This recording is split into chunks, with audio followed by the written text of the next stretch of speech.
Welcome to Thought for January 16.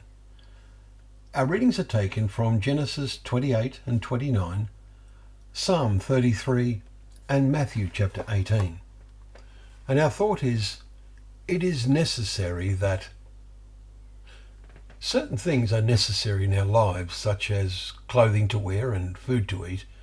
Note how Paul made the point to Timothy, if we have food and clothing, with these we will be content, and there is great gain in godliness with contentment.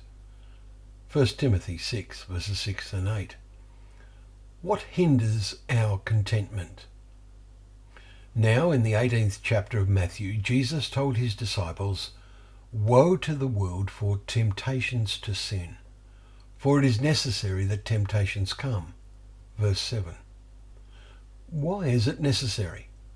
Wouldn't it be better if believers lived protected lives without anything tempting us? Well, no, it wouldn't. When we make things, we test them to make sure they are strong enough to be used for the purpose for which we made them. It may be that some part will break off. If that makes it useless, then we throw it away. But often, even with a broken part, there is still some good use for it. And that is the point behind Jesus' parable, that if your hand or your foot causes you to sin, cut it off and throw it away. It is better for you to enter life crippled or maimed than with 2 hands or 2 feet to be thrown into the eternal fire. Verse 8. We may have a special aptitude or talent, but if that is no spiritual value, but rather the opposite, then we should push it out of our lives. Let us make full use of the talents and opportunities we have, and not fret about others and our failures, and be in danger of being useless to God. Once again, our Psalms in reading Psalm 33 is also valuable, because verse 10 refers to our time and it is very applicable.